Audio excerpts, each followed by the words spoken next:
But these circumstances with Middle Eastern suspects being found or witnessed having pilot uniforms in their possession or left over seem to be a constant, as like what ABC's John Miller reported around 7 p.m. on September 14th. And in New York City today, police are detaining 2 more people that were called in as suspicious by a Manhattan hotel, both Saudi Arabians, both of whom had pilots' uniforms and certificates from a Florida flying school. Another trail of evidence led to Hamburg, Germany, where Atta and al-Shari once lived. Police have searched apartments, questioned witnesses, and made at least 1 arrest. It's even leading to Italy, where last April 2 American Airlines pilots were robbed of their uniforms, badges, and documents. Police want to see if that is related to this. In fact, while the Dragnet was global, German authorities had searched the previous residence of both Mohammed Atta and Ziad Jarrah, where 2 people were taken into questioning, one a female whose face wasn't visible and another male who was reported to have been arrested and employed at the airport there. No details were given as to whom, but it was likely one of 2 Atta's Moroccan associates from the Hamburg cell, Ahmad Siddiqui or Saeed Bahiji. It's also interesting that according to a book by Jürgen Roth, described as one of Germany's top investigative reporters, that in February of 2001, Mohammed Atta and 2 associates, one of them being a Pakistani Air Force pilot, applied a job with Lufthansa Airlines at the Frankfurt airport in Germany, which would give them access to secure areas of that airport, but apparently none of them are able to get the job. But what also seems to coincide with that is another flight and plausible operative for 9/11 that had also departed Germany through Lufthansa Airlines right before the attacks. And the Globe and Mail is reporting the RCMP is questioning a man at Pearson Airport in Toronto. The man was one of thousands of passengers headed for the U.S., but rerouted here on Tuesday. He was reportedly carrying a Palestinian Authority travel document, and one strange detail as well, he was also apparently carrying a photo of himself in a flight crew uniform against a fake backdrop of the World Trade Center. Here at home, meanwhile, the RCMP have confirmed that Immigration Canada officials detained a man who may be connected to the attacks on the U.S. He arrived at Pearson International Airport in Toronto the day the attacks took place on a U.S.-bound flight that was diverted. Police say he had what they describe as, quote, materials of interest, unquote, including photos and a flight jacket. One newspaper report says he carried Palestinian Authority travel papers and a picture of himself in a flight crew uniform against a fake backdrop of the World Trade Center. The RCMP won't confirm those details. They say they've been in touch with the FBI. It turned out to be a man from Yemen who lived in Detroit, whose full name is Naguib Abdul Jabbar Mohammed Al-Haidi, who was flying from Yemen via Frankfurt, Germany to Chicago on September 11th, but his plane, Lufthansa Flight 430, was diverted to Pearson Airport in Toronto, Canada, following the morning's attacks, as planes became grounded from the FAA's no-fly ban. His baggage was still transported from Germany to Chicago on a different Lufthansa Flight 432, which had departed earlier and was permitted to land in Chicago, which meant that Al-Haidi may have originally been chartered to board that flight and arrive in Chicago at a much earlier time, but may have run into complications with booking his flight or air traffic from Frankfurt. His wife, Renee Applewhite, and 3 children lived in the Detroit area. He was alleged to be in possession of fake passports, a pair of sales uniforms from his job with Lufthansa Airlines, as well as a piece of paper containing cryptic writing, which was said to be determined as a tag from a laundry. Al-Haidi was found to have very suspicious items. Customs officers searched his suitcase and found 4 Yemeni passports, each with a different passport number. One passport had the name and photo of another person.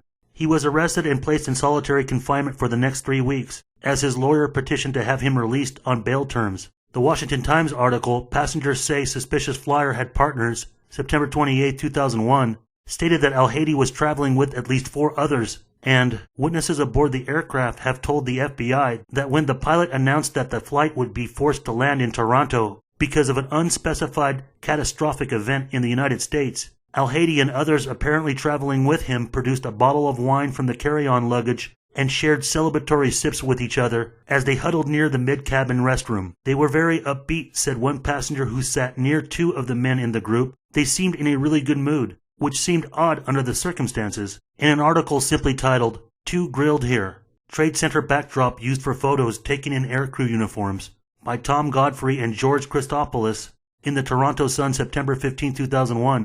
FBI anti-terrorist agents are grilling 2 men arrested here who are suspected of links to the attacks on Washington and New York City. The men, who had pictures of themselves dressed in flight uniforms against fake backdrops of the World Trade Center, were questioned for hours yesterday in a protective wing of the Metro West Detention Center, police said. The first suspect, an unidentified Middle Eastern man in his 20s, was arrested at Pearson Airport on Tuesday as he arrived on a flight that had been diverted from the U.S. He was among 14 travelers on flights diverted from the U.S. who were arrested by police and immigration for a range of offenses, including possessing drugs and phony documents. The person of interest to the RCMP, following the incident in the U.S., said Force spokesman Sergeant Paul Marsh.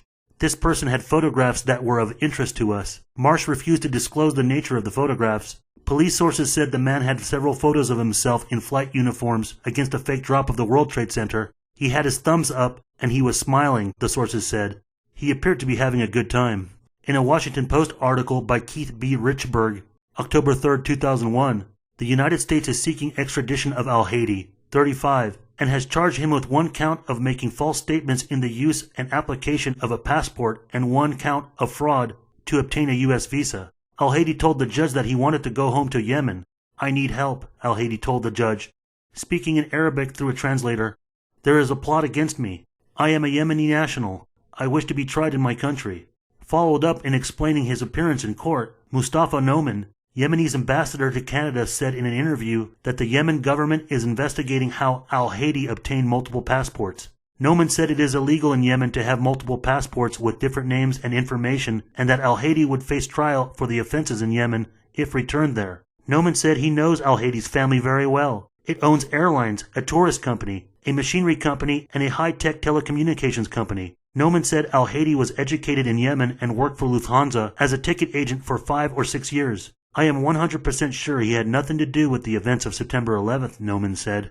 Donovan Vincent, staff reporter for the Toronto Star, in Yemeni Man Tells Court There Is a Plot to Get Him, October 3, 2001, wrote, in rambling comments, delivered at times in English, but mostly through an Arab interpreter, al-Haidi, who is facing U.S. charges relating to the misuse of visa and passport fraud, begged Mr. Justice Brian Tratford for the opportunity to tell his story from the beginning to end. If I don't make it clear now, I'll be in serious trouble. I'm not like those people you think of, al-Haidi said. He did not elaborate or explain who was behind the plot against him. The article also states, a Lufthansa official told the Star last week that al-Haidi worked as a ticket counter agent for a firm in Yemen that was contracted by the airline. The contract ended in 1998, and the spokesperson for the airline could not explain why al-Haidi would have the uniforms. Jane Gadd, courts reporter for the Globe and Mail, Yemeni man denies link to terrorism, October 3, 2001. Al-Haidi said, I want to talk. I need help.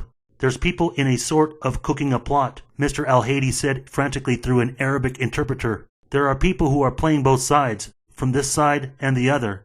I have a problem, and if I don't make it clear now, I will be in more serious trouble. Immediately after 9/11 in 2001, Gary Batassar represented al-Haidi, and in the Canadian press on November 22, 2001, he told Ontario Superior Court Justice Brian Tratford in an angry tirade against the U.S. Department of Justice. Officials south of the border waited until the end of the 60-day period set out in Canada's extradition treaty with the United States to submit his paperwork formalizing the request, Batassar said, basically accusing the American government of deliberately dragging their feet in processing al-Haidi so that they could hold him longer, followed up with saying, that conduct does not reflect well on the U.S. justice system. Initially, U.S. authorities believed he was a key figure in the 9/11 attacks.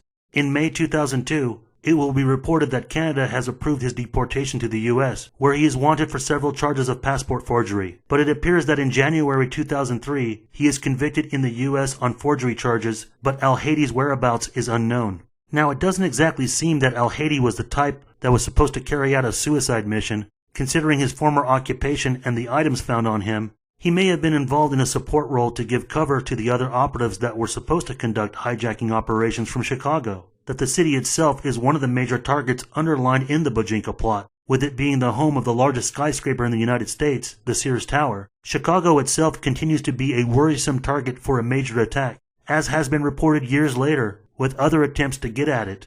Also, amidst the turmoil that day of 9/11, the last passenger phone call from Flight 175 by passenger Peter Hansen to his father indicated that the hijackers were communicating amongst each other, deciphering which target they were supposed to hit, with Hansen saying, I think they intend to go to Chicago or someplace and fly into a building. It's pretty obvious Sears Tower was a target, but why investigators were certain that al-Haiti was involved and compelled to slow the judicial process is because of what they discovered searching through his cell phone records.